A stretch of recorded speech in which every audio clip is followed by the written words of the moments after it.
Today, we wanted to talk about real estate myths.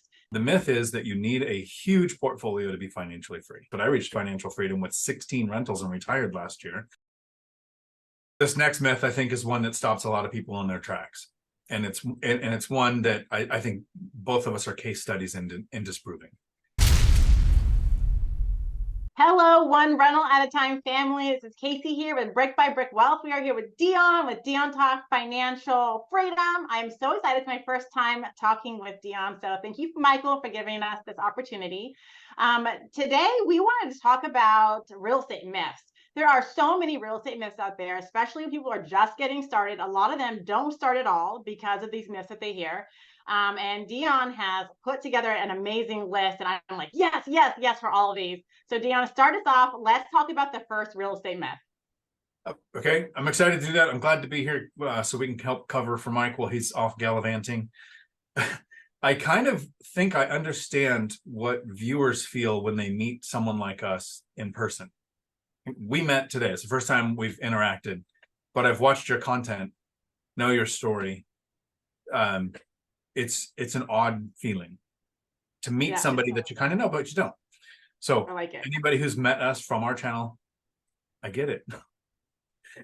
So when it comes to real estate, there's a lot of myths. And like you said, some of these myths will stop people from starting completely or start them on the wrong path. And the first one that I want to talk about, and I kind of do this out of respect for Charlie Munger, who passed away yesterday. And this is from Charlie and Warren Buffett have been partners for decades. And Warren Buffett often mentions being diversified. And that's a way to protect your wealth. And Charlie clarifies it by saying, you don't diversify to become wealthy. You become wealthy by focusing on one asset class. And then once you're wealthy, then you diversify. So I meet a lot of new investors who are trying an HSA, a retirement account, some crypto, some stocks, some dividend stocks, an index portfolio, some real estate, trying to grow a side hustle business. And they're so spread thin that I don't think anything would ever actually take off. You need to figure out which is that asset class that excites you, that you could focus on, that you have a skill set that matches, and then build that until you become wealthy. And once you are financially free and wealthy, now you can diversify to protect that wealth. You know, Alex Hormozi says something almost similar. If you ever listen to his stuff, he says, do one thing and do one thing great. Don't try and do a bunch of little things here and there, start a business here, start a business there, invest here, do this there, because we are only human. There are no superheroes that are humans, okay? We can really do one thing well at a time. We all have the same 24 hours in the day. Most of us have families, and we have to make food, and we have to do laundry. We got a lot of things going on up here. So how can you do multiple things well and be an expert in all those at once? I think it's virtually impossible. So just like, you know, Charlie Munger is saying, and Alex Hormozi, do one thing and do one thing well. And once you're really good at that one thing, cool. Now use your experience, your expertise, whatever, put that more on the autopilot and learn another thing really well. Same sort of deal with diversification. And then before I get into the second one, sometimes when I mention diversification, people will kind of attack me and say, well, if you're 100% stocks or 100% real estate, you're taking on too much risk. Well, if you're 100% stocks, you probably have a diversified index portfolio.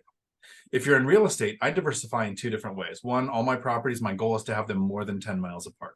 So they're pulling tenants from different sources. And then I keep about 1/3 military, 1/3 Section 8, and 1/3 working or retired. So I've diversified in my one asset class. The second myth, and this is one I love, I actually heard you and Coach Carson talking about this in a video recently, was the small and mighty investor. The myth is that you need a huge portfolio to be financially free. And as a mother, you've been able to spend a lot of time with your kids you don't have hundreds of units. I don't know if your goal is to even have hundreds of units, but I reached financial freedom with 16 rentals and retired last year, made a couple $100,000 in profit. And if your goal is to make millions, yes, you'll probably need a huge portfolio. But if your goal is financial freedom, and for most people, a couple $100,000 coming in that you don't even have to work for, and as an active job, can be financially free with a much smaller portfolio than a lot of people think.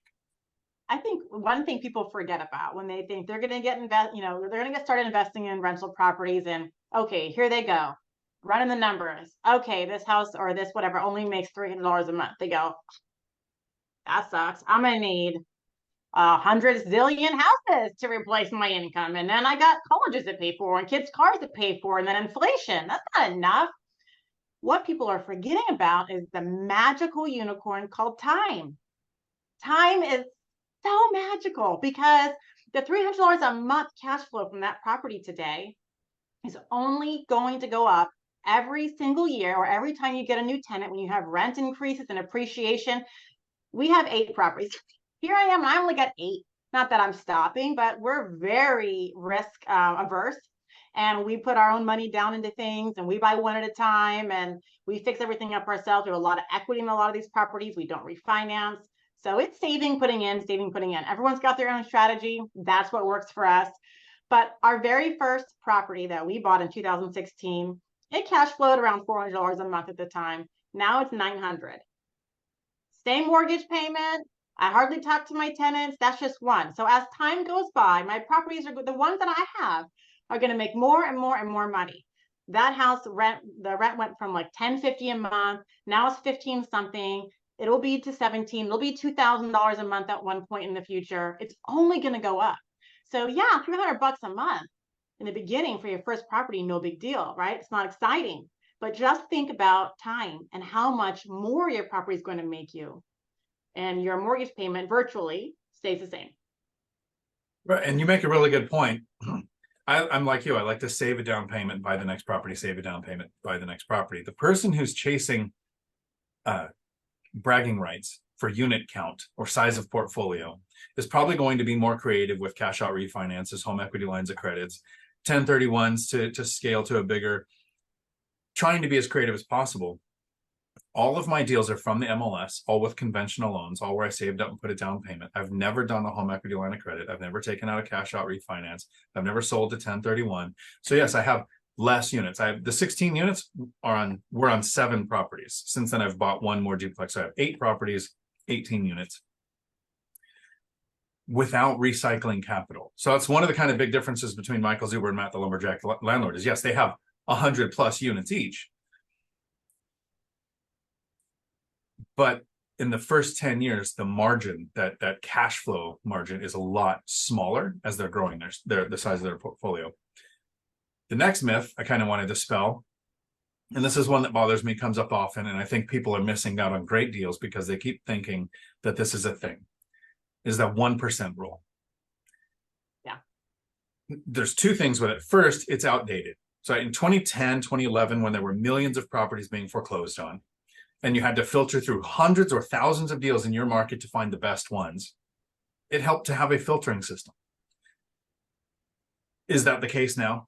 Are there millions of foreclosures happening every month? And are there thousands of deals in your market you need to filter through, right? For most people, that's not the case. And then the flaw is that doesn't take into account expenses. What if you have an HOA that's $500 a month or no HOA? What if you're in Washington and your taxes are $3,000 a month, or you're in New Jersey and they're $16,000 a month or a year? Those expenses have an impact. So the 1% rule, it's flawed. It doesn't take into the metrics I would want to look at. It doesn't work in the current market. And to put like the cherry on top of that, not one of my deals met the 1% rule. All of them beat a 10% cash on cash return. So there were deals I wanted to pursue and acquired and then reached financial freedom. If I was waiting to see a 1% rule deal in Washington State where I invest, I wouldn't own one rental yet. Yeah, interesting. I think when it comes to the 1% rule, people can make their own rule depending upon the market they live in. And that's after you do your own research, you know what your property taxes are, how much that's going to cost. Because, you know, you could be in Colorado and have a 0.32% effective property tax rate, and then go to Texas and have it be 2.7. Yeah, maybe not that high, 2.25. So, you know, the rule, the whatever percent rule you go with is going to change depending upon your market. So you can have a percent rule that you can make up for yourself. So when you are analyzing properties, you can say, you know what, in my market, I need to be at the, you know, I can get properties that cash flow at a 0.75, or they need to be at a 1.25. But the rule that there's no 1% rule, one size fits all. The rule is what works for your market with the property taxes and the HOAs. And don't forget about interest rates. I must have said interest rates like 100 times already today. interest rates, all of those things matter in when you're running your numbers, and you can figure out your own percent rule based on your own little market and just do away with the 1% rule as a one size fits all strategy. It doesn't work. This next myth, I think, is one that stops a lot of people in their tracks. And it's one that I think both of us are case studies in disproving. Real estate investing is only for the wealthy. You have to have a really high, multiple six-figure annual income in order to buy rentals. It's not. You mean you don't have to be rich to buy real estate? No, but if you want to be rich, you have to buy real estate. So my first 8 years of investing, I think the most I made in one of those years was 61,000. Almost all of those years were less than 50. The last couple of years investing, once the company I worked at they demoted me all the way down to president of the company, and they realized my rentals were paying me more than they were. They thought to keep me, they would raise my income. Time freedom was more important to me than a high wage. But again, if I was waiting for those high wages to invest, I would have lost a decade. Oh yeah, that is the biggest, that I will tell you, that holds people back the most. And I think a lot of that is being scared that you're spending all your pennies on something that is risky and you might lose it. So there is some it takes so long to save down payment. And I always preach, if you're looking for a single family that cash flows, you'll be putting all in anywhere from $30,000 to $50,000 if you want something semi-rent ready. So, okay, 30, 50 grand to save up. That's a lot of money for people, and it could take a long time. And when we moved here, we were a single income household. My husband did not make six figures. He barely does now. And, so we did all this on less than a six-figure income while having, at the time we had 2 kids, now we have 3. And we managed to buy rental properties.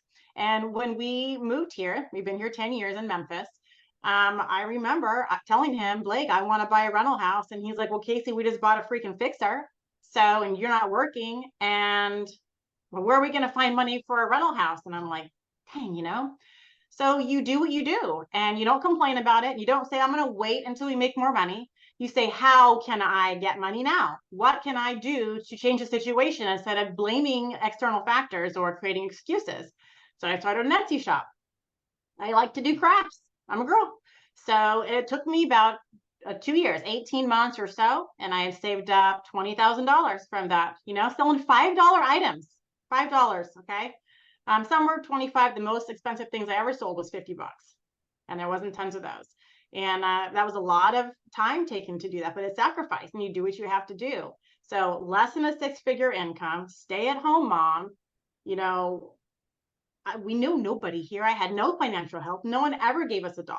And I started my own little thing to save up 20 grand. It took me 2 years. But you can do it. Where there's a will, there's a way. And you don't need to have a lot of money to start. And that property is the one that now brings us $900 a month in cash flow. Freaking awesome. Yeah, I still have the first investment duplex that I house hacked by moving into. And it was about the same timeline.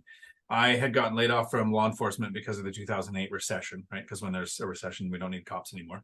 And I started teaching people how to drive trucks, making $17 an hour. I was a single parent with 3 kids, found out about $89,000 in bad debt I didn't know existed until the divorce. So that was my starting position. And I'm a nerd. So instead of doing something on Etsy, I played online video games, played World of Warcraft, and sold things online to make $300 to $500 a month. Took 2 years of working overtime, side hustle, and saving to get that first duplex. That's kind of the myth that a lot of new investors have, is they think they're just going to start today, own a rental next week, own 3 rentals in 6 months. Both of us, it was almost 2 years to acquire just the first rental. That's the time commitment that is involved. And if you don't do those first 2 years, you don't get the benefits of the 10-year mark either. The last 2 that I want to talk about here, these are ones that kind of irritate people, so I saved them to the end. So that the people that don't like me already left the video earlier. The first one applies to people who want to retire early. Not to people who want to never invest and retire when they're so old they might not be able to enjoy it. But if you want to retire early, I think one of the biggest mistakes and myths out there is that retirement accounts are good. I think they're counterproductive. There's 3 people who get wealthy off of your retirement accounts, and none of them are us, right? No, they're already wealthy people that do. Right. The government's going to make more money in taxes in the future. Your employer uses it as a retention and recruiting tactic, and the people who manage the accounts make money whether you make money or lose money. You put a time delay on there. It's not paying you cash flow now. I think if your goal is to retire early, so I put the caveat on there. If you work at a company that has a match, I do suggest you do the match because math says it's free money. But if you're choosing jobs between a company that has a retirement plan and one that doesn't, compare the wages. I've ran several companies, and whenever you want to put together a retirement plan, you lower the wage you're paying so you could take the amount of the match. It's the same compensation. And so I get a lot of hate when I say that, because a lot of people who are investing are also in the financial independence retire early community, where retirement accounts and maxing out and Roth conversions and all of that kind of stuff is language that I don't even want to understand, because I wanted to retire early. And I will say this last thing on this part. If I had money locked up in retirement accounts, I would probably still have to work.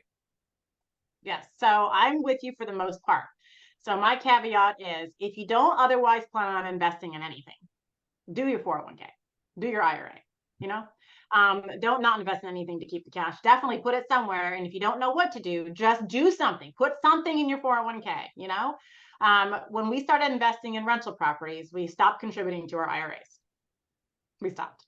And now for my husband's 401k, we do the employer match, and we will reduce his income by his take home by putting it in the 401k for taxes. Because if we make too much money, then we have to spend more, pay more in taxes. So we'll do that. But it's never like, we're going to save it in a 401k. That's priority. No, priority now is real estate. And we don't do the IRAs. 401k is just at a minimum. It's just, okay, fine. We put some in there. We won't notice. It's never something substantial. And we are not looking to max it out. We would just do it for tax reasons or whatever my CPA says to do. Because if you don't do this, you're going to be paying Uncle Sam tons of money. But I think that it's a huge misconception, and a lot of people are stickler with investing in retirement accounts, and they depend on them for the wrong reasons, just like Social Security. And one of the reasons I held that towards the end of the video is because even when we explain it that way, if you don't invest in anything, have a retirement account. But if you find a better way to get a better return that actually gives you cash flow now, maybe that's the right choice. Yeah. I still get hate comments. Wow. And then the last one where I get the most attacks is, and I will put a caveat on this as well. There are times it makes sense to have a LLC investing in real estate. If you have partners, an LLC is designed to protect you from someone else's mistakes. If you are using lending that requires an LLC, hard money, DSCR, asset-based lending, sure, have an LLC. But I see a lot of brand new investors who don't even have a rental yet ask a question in the Choose FI community or the Bigger Pockets forums, and a bunch of people jump in who don't own rentals that say you want an LLC for every property, you need it for tax benefits, you need it for asset protection, and none of that happens from having an LLC. It's designed to protect you from someone else's mistakes. The 2 counties and now 3 counties that I invest in, they don't pierce the veil. Like you can see, you can Google piercing the veil is more and more common. They actually disregard all LLCs using the IRS 1996 precedents of all sole proprietor LLCs are disregarded entities, meaning they don't exist. So there's no asset protection. There's no tax benefits, literally quoting the 1996 IRS decision that they're all disregarded entities, meaning it has no effect on your taxes whatsoever. So I'll say, for the times that it makes sense to have an LLC, sure. Or if you have dozens of rentals and you want to sleep better by putting them in LLCs and you have the cash flow to waste on that, go for it. But it's that brand new investor that doesn't realize how many roadblocks they're putting in front of them by saying, can't house hack, worse interest rate, higher down payment, higher insurance costs, more likely to get sued. If you're in a state like California, a single family house with an ADU or duplex is not rent controlled. Unless you put it in an LLC, now it's rent controlled. The things that stop an investor in their tracks might be things they don't even need to do yet. So that's the last myth I want to bust, is that to invest in real estate, you don't have to have an LLC. I know a guy. He's an old guy. He lives down the street, and he's also in my investor group. It was cool when I found he lived in my neighborhood. I thought that was really neat when I saw him there. Anyways, I've known him for quite a few years now. And he owns, I think, like 200 houses and an apartment complex in Chattanooga. He owns that with somebody else. And he's like, yeah, I don't I don't have an LLC. I'm like, you don't? And he's like, no, matter of fact, I think I just upped my umbrella to 5 million. I'm like, just recently, you know? So even I was like, surprised to hear that. Now we did put our houses in an LLC last December, but not for protection, but because I needed to take the real estate professional designation status so I can get more write-offs. I get, for tax rates, so I have to pay Uncle Sam so much.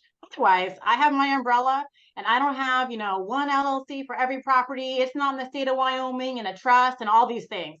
Because the more you learn about LLCs, the more you go, oh, they aren't helping at all unless I do XYZ. And if I do XYZ, it's going to hinder me from selling my property and from doing a lot of other things with it. So it's a double-edged sword. And for people to just go out and randomly get an LLC, make sure you know what you're doing first. Talk to a CPA that works with, mostly has real estate investor clients, and talk to a real estate attorney who specializes in real estate, not any attorney, a real estate attorney, and also a CPA that specializes in helping people with real estate investments. They're the ones that are going to be able to give you the best advice. And it's true, like in California, it costs you $800 a year to renew your LLC. How much cash flow are you getting from your house? Like, is it worth it? Pros and cons. Now you got to have someone do your taxes. Now you can't represent yourself in court. So there's a lot of negatives to having an LLC. And I'm not, super happy that I have that. Like, I didn't really want to do that, but I did. And, so I didn't have to pay so much out of pocket. But that was the only reason, not for protection. And that's what people want it for. So this might be something you might want to look into. You don't need the LLC to take tax professional status. Matt, the lumberjack landlord's spouse, did it, and they did a cost segregation study. 6-figure return. Still without cost seg. I did some cost segs. Yeah, so that's when it makes sense, especially if your spouse is making money, and then you can use your write-offs against that W-2 income. I heard too, cost seg percentage is going down next year. Ouch. So like, I don't know if you heard about that, but so people that bought a property this year, you could take a larger percentage for cost segregation. Next year, it's even less. So it's like they're kind of like getting rid of the advantages to doing cost segregation. You're not able to write off as much of the depreciation, which sucks. So we were really hoping to get a lake house this year so we could take the more depreciation, but I don't think it's going to happen.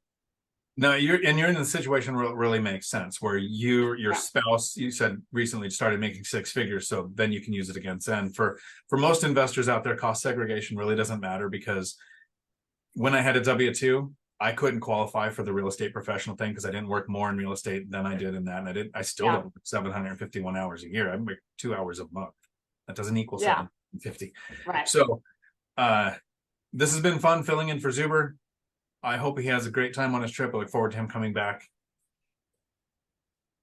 Oh, I'm supposed to end it. Edit that part out, Marco. There you go. Thank you.